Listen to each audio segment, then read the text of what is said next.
and chronic illness and things like that, luckily, has become more mainstream, especially Yeah, if you're a high profile person. So love I that. appreciate that. Yeah, because we want to normalize like that not everybody has to be normal. I'm not even really sure what normal is at this point, but you know, but normalizing the fact that we get to be different and not everybody has to be neurotypical and not everybody has to be the same abled and that kind of stuff. I think that that's important. And so when people who do have a high profile uh, stand up and talk about their own experience with that, it does start to normalize it and it allows everybody to be more human. Yeah, I mean, you definitely have brought this up in your classes. I cannot entirely remember which specific Sephira teaching this would have been like connected to, but I'm fairly certain it was like somewhere on the middle pillar at some point in one of the levels. But Compassion, sure. there was something you brought up in a conversation once along the lines of like, um, you showing up as you in your identity can help to simply empower other people just by you existing and showing who you are in whatever way that manifests in this world. Sounds like Tiferet to me, you know. Yeah, it does. That's my suspicion. I don't have all my stuff in front of me, but Well, but there's like Tiferet is evolving. the place where your authentic self, your essence, your God self sits. Mhm. And yeah, there's tons of quotes out there that talk about this, but yeah, essentially when I show up as human and I show up in my essence as my most authentic self or the most authentic I can be in the moment, it allows other people to do the same. It allows other people to be human. It Mhm. says it's okay to be scared or feel different or not feel a part of or to be confused or whatever. Whenever anybody that I'm talking to says, oh, you really seem like you have your shit together, I laugh uproariously because that to me is the only response to that. I realize that polite society says I'm supposed to say thank you and leave it alone, but I there's something very important to me. Again, fuck polite society anyway. But I was just about to say that. I was like, which one of us is gonna say it first? Let's see. we could do it together, yeah. But it's important to me that people understand that I don't have my shit together. And comparing your insides to other people's outsides is like comparing apples and elephants. They have no chance of matching up. Yeah. And so the more people can understand that, the more they can get past those fears and insecurities that they allow to hold themselves back. Yeah, I mean, it's just so interesting. Like, I feel like one of the biggest sort of like memeified catchphrases of the past like 5 years or so is the phrase "I feel seen." Yeah. You know, like just when you stop to think about that, that really encompasses the power of that. And there's always somebody on social media who's like, and part of this I think relates to just the prevalence of a lot of like social media visibility culture and performing identity on social media right now. Part of it I think relates to a lot of just like somewhat and I say this with no connotation good or bad, just a term. If there's a better term, somebody please inform me, but somewhat like almost micro identity politics Mm. coming out as of the past handful of years as well. But it's like from time to time you'll see somebody, and again, maybe they're a high profile person, but they're like, I am a Serbian model with like a Muslim and a Christian parent who's an immigrant who was raised by gay nuns in the Midwest or something.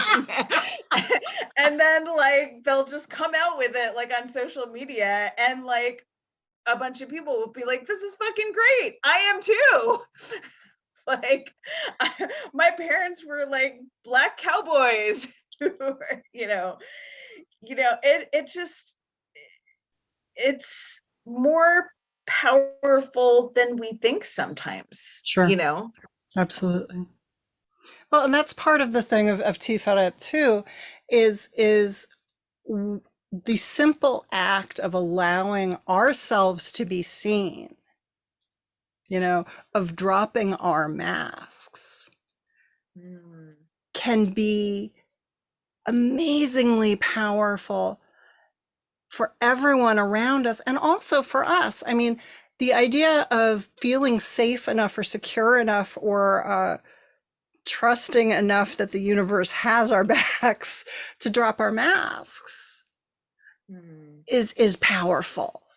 And then other people get to see you being powerful, and other people get to have the potential for identifying with that humanity and that, whatever little niche in the world you occupy. Uh, Yeah. because I think most people walk around feeling more alone than they're going to let on. Oh Everybody yeah. feels, everybody's head, the third, that third chakra, negative ego, flip side of the tree, Gevra kind of place that we have, um, others us. We other ourselves. I don't Mm-hmm. fit in. I don't connect. Nobody understands me. And, that's the root of like conflict and war and addiction. And, and so when we can stand at the middle of the tree, the absolute center of the tree, in all of its glory, and allow ourselves to be seen, if enough people did that, I really think that it would change things. There's a reason that the Gnostics, talk about the identity of Tiferet as being the Christed self, and that's a non-gendered Christed self. The bride and the bridegroom equally sit there, if you will. Um, the spouse and the spouse. I got to figure out a new term for that. The partner and the partner.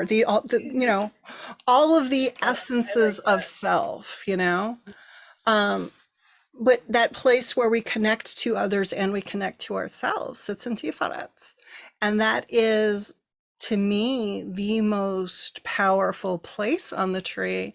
Once I get up above the abyss, yeah, there's power there, but it has very little connection to the 3D world. I mean, when we do classes and we get up above the abyss, language becomes a really weird thing, and Yeah. the experience of time becomes a really weird thing, and the experience of other people becomes a really weird thing. And so it's very Also, separate from. post-pandemic, maybe we're just permanently in the upper triad because all of those things came up. So Well, and that's an interesting concept. I kind of want to play with that, because I've been talking about the pandemic as being an opportunity, or not even an opportunity, but like the paradigm shift got sped up. We've been going through a paradigm shift for any number of years, but in 2020, like it's that Star Trek, like we whipped around the sun thing, you know. Um, we're like the hyperdrive from Star Wars, yeah, like yeah. light speed. Yeah. So everything just ramped up. And so sure, it's possible that everyone is getting a taste of the supernal triad. I mean, after that, the quote unquote return to normalcy, which is not going to be anything like the previous normal, the old normal, is the next layer of the tree, where Keter becomes Malchut. Maybe that's what's going on, and what are the possibilities of that, because that's kind of awesome. I experience and I see, my students and stuff go through, like the next layer of the tree and the next layer of the tree and the next layer of the tree. But the idea that humanity as a whole gets to do that, that's a tasty concept right there. I am enjoying the heck out of that. Thank you very much. Yeah, and I mean it'll be interesting to see who signs on to that and Sure. who just like plunges into the deepest depths of denialism about the fact that we've shifted. Oh, sure. Like, okay, sometimes it's funny because sometimes, like, well, I'm pretty real and pretty snarky on my personal social media that's not connected to anybody's business or whatever. You? But Really? but recently I just flat out, like, I made an Instagram post today and I just flat out was like, hey y'all, don't be too thirsty to go back to normal. Capitalism doesn't love you back. Like, I had to say it just like that, you Yeah. know? Because I've experienced the rush over the past 2 weeks already, and people trying to get things back into place to reopen, and I absolutely don't fault people, who have been impacted as far as their survival and well-being. I am absolutely not in a place of judgment on that. Um, but just the rush to be like, okay, and the work situation is just gonna like Well, the schedule will and look like this again. and I think that we can ensure that we're okay, and that our that we are okay on a financial level and a social level and everything else, without having to return to the status quo of before times. We Oh gosh, can I make mean, sure we're going to be okay. We can, in fact, make sure we're going to be more okay yeah. by entertaining the idea that perhaps how we've been doing things on a value level, on an economy level, whatever you want to call it, Mhm. hasn't worked. It's worked for less than 1% of the population. Can we get real here? Let's value human beings as human beings, not as human doings. I mean, this is, I could rant Yeah, on that and one forever. it's funny somewhat in a like he, but also funny in a like uncomfortable laughter kind of Yeah. way to watch the machinations of like the systems of power trying to shift back in alignment with the before times, but the people and a lot of very affected, like marginalized groups, like having their little poking sticks and being like, what are you doing? What are you doing? This isn't acceptable anymore. What the fuck are you doing? And it's very much like hot pokers in a fire, and it's like uncomfortable but funny in a weird way, and like cringy, and like a lot of different like emotions rolled into one. And along the lines of what you were just saying too, the pandemic, I think, was a big reveal that, especially that like illusion of poverty, like there isn't enough to go around in the world, like just on a level of resources existing and not resource hoarding, which is the root of that. Like that, I think that was the big reveal. Mhm. And so I think people who were really processing that big reveal, who were disenfranchised folks and marginalized folks, were like, nah, no, we're not doing this again. Um, and it's interesting to watch it unfold. Yeah. Yeah. Part of me wants to see what sort of accelerant we can pour on that fire. Yes, please. Right? I Like, haven't quite we need figured to out put what it music in is the yet. right fucking now. Yeah, I mean, I'd be perfectly good with, a flip, and just kind of go, okay, so this is the new value system. It's not based on what you produce. Your value as a human is not based on what you produce, whether it's babies or, money for other people or what. Mhm, mhm. I mean, change is uncomfortable, sure. we're going to change no matter what. Why don't we just get it done all at once? Let's just rip the band-aid off. How do we make that Right. happen? I mean, that's, that is a global paradigm shift. I'm all for it. Energetically, I'm feeling like we're like just hovering off the cliff of that. Like we're Oh yeah. just. Yeah. So like I personally am trying to take action steps to just continue poking it off the cliff. Sure. Sure. Happily. And people need to understand that just because we're moving away from that value system, it doesn't mean that money goes away. It doesn't mean that commerce goes away. It just means that we don't value humans solely based on their output. Right. Everybody has a right to enough food and enough clean water and to the education that they desire and to health care. These are all things that human beings, if we're going to value them, should have access to. Yeah. And, in case folks listening, I know a lot of people that both you and I know like are already having awareness of this, but in case folks listening have not stopped to consider this, like a society that bases your value on what you produce is inherently ableist. Oh yeah. AF. Well, it's ableist. It's dehumanizing. Yeah. Um, it makes you a commodity. You know, on some level, whether you know it or not, in a capitalist society, somebody else owns you. You are a slave. And it may not look, you know, it may not look like the experience of an entire population that, was brought to kidnapped and brought to a country not of their choice and Yeah, died in I forced do want to labor. be I do want to be careful about using that term as white privileged folks, but Sure.